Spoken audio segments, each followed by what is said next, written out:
Are You My Mother by Kate Gardotto. I look for traces of myself in her face. Our eyes are the same blue-green. Though my nose is a little wider, the shape is the same. My chin is square where hers is perfectly oval. But we look similar enough. Can it be? I study her photo and I wonder, are you my mother? The bags hang low beneath her eyes, dark circles making her look tired and troubled. Are those blue-black swells caused by sleepless nights wondering about me? Do you wonder about me? What does she do on my birthday each year? My Facebook snooping uncovers nothing but memes. August 13th, 2021. Kittens are greater than everything. According to this BMI chart, I am too short. If anyone is Christmas shopping for me, I wear a size 7-day Caribbean cruise. And on and on. Videos of cats, videos of foxes, blocked content, memes about ghosts and the Matrix and brothers. Is this what you do all day? Post memes on Facebook? Is this how you cope with the pain you feel on my birthday? Do you feel any pain on my birthday? Do you think of me at all? I was a twice unwanted child, given up at birth, adopted by someone who never wanted children. Dramatic phrasing, of course, but that doesn't make it wildly inaccurate. I have known that I was adopted my entire life. My parents always told me that my birth parents, who were only 18 and 20 when I was born, couldn't take care of me, so they gave me up to give me a chance at a better life. I always imagined my birth parents as very young, very alone, dressed in threadbare layers like people who don't have homes. In my child's mind, I always pictured them in the soup can aisle of a grocery store. I guess they weren't able to afford any food but soup. Maybe that's why I like soup so much. As I've aged, that vision has dimmed. I can no longer access the feelings which accompanied it. I try to hold on to this pseudo-memory, but the image crumbles into an artsy, cinematic swirl of colored wind. Many of my childhood memories are shadowed by fear and hatred. My mother cornering me, yelling at me to confess to something that she may have imagined because I never did find out what the actual crime was. My mother smashing my brother's head on the kitchen table. My sister feverishly working gum out of my hair with an ice cube at 4 a.m. so my mother wouldn't find out I had fallen asleep with gum in my mouth.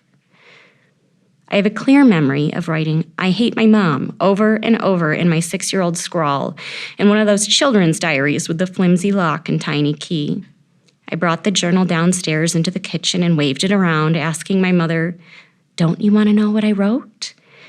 Naturally, my mother, who has no sense of boundaries and a driving need to go through her children's things to learn their secrets, wanted to know what I wrote. She took the diary and opened it at the kitchen table in front of my sister. Afterwards, I vaguely remember my parents sitting me down and telling me it isn't nice to say things like that, but I didn't feel remorseful. On the contrary, I reveled in the thrill of the taunt. My sister and I have always said, somewhat cruelly, that my mother couldn't have biological children for a reason. Yet, despite having my friendships sabotaged, being ridiculed and demeaned, and living in constant fear of displeasing my mother, I still believed that I was probably better off than I would be if my birth mother had kept me. I visualized my birth parents struggling to afford food, raising me in a shabby apartment, living in piles of dirty laundry and cigarette ash. Surely my birth parents were drug addicts with an array of mental health problems. Putting up with screaming and paranoia and verbal assault was certainly worth food and clothing, shelter, and a good school, wasn't it? For my entire life, I lived with this mindset. Being adopted was like the color of my hair. It was a part of me, but it didn't define me. Sure, I was interested to know more about the circumstances of my birth and my familial health history, but did I want to find out that my birth father raped my birth mother, or that I had a family history of schizophrenia or bipolar disorder? Did I want to find someone who would then beg me for money for the rest of my life? No, I did not want that. And whenever anyone asked me if I was going to get a DNA test or go looking for my birth family, I told them flatly that I wasn't interested because there were certain things I just did not want to know. Then, the summer I turned 31, my family fell apart. There was always tension in my childhood home. My mother regularly made comments about how much she hated my father. She claims that's just the way I talk. When I was only 7 years old, she told me that she was going to cut the brake lines to my father's truck, more than once. I didn't understand the exact mechanics of that, being far too young to operate a motor vehicle, but I understood that my mother meant that she wanted to kill my father in sentiment, if not in reality. My childhood wish was that my parents would get divorced so I could go live with my dad, who was always kind, if not always available. As children, my sister and I were already aware of how much my parents hated each other, even if they refused to admit it, and my brother was too ignorant to recognize it. My parents never hugged, never kissed, never said, "I love you." The handful of times I saw my parents hold hands in the car, I felt physically uncomfortable. I grew up thinking that parents did not show affection, did not drink alcohol, did not have friends, did not go out. I was raised to believe that marriage and parenthood were miserable endeavors. My mother is suspicious, neurotic, and insufferable. She does not know how to navigate social situations and is awkward and nervous when around anyone outside immediate family.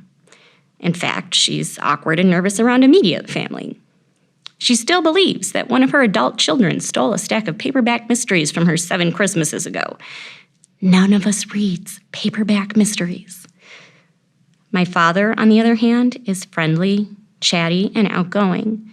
He seems to find someone he knows everywhere he goes. He does whatever he can to avoid conflict, including driving to 5 different restaurants at dinner time to ensure everyone has something to eat. My parents are completely incompatible and haven't been happy so long as my father, at least, can remember. Last June, the tension between my parents suddenly grew tenfold. My mother began to act stranger and more paranoid than usual. Each time I saw her, she whispered cryptic messages like, "There's something you need to know, but I can't tell you now," and "You don't know what's really going on." This drove me crazy, not because I was actually worried. My mother, after all, is a woman who once got upset over the rising cost of lobster, even though she eats lobster once a year on her birthday. But I am a collector of secrets and stories. Not knowing whatever she was hinting at became an irritable itch under my skin, teasing me by rising to the surface and then sinking back down before I could properly scratch it. As the weeks passed and my mother still refused to explain herself, no matter how much I cajoled her and offered to have my husband take the kids out so we could talk in private, I concluded that the big secret was one of 2 things. Either someone had cancer or my father was having an affair. Hiding a cancer diagnosis would be par for the course with my parents, who are incredibly secretive. When I was a young adult, my parents hid my grandfather's cancer from me until we were told he needed hospice care. They were reluctant to tell me about the heart attack that nearly killed my father, and probably wouldn't have told me at all if I hadn't come back from studying abroad that very day. Cancer would explain my mother's crazed looks and wouldn't be terribly surprising at my parents' age. They were 75, after all. However, an affair had merit as well. After I graduated from my master's degree program, my mother and I took a trip to North Dakota to see where my grandfather grew up until the Dust Bowl decimated his family's farm. On the way, we stayed 2 nights with my mother's cousin Jared and his wife Mary in Illinois. One evening, while my mother sat muttering to herself by the campfire, Mary brought me into the kitchen to tell me a story. According to Mary, back in the 70s, my father ran off with one of the women from their motorcycle gang. To clarify, the gang was literally a group of people who just liked to ride motorcycles together. But still, it shocked me.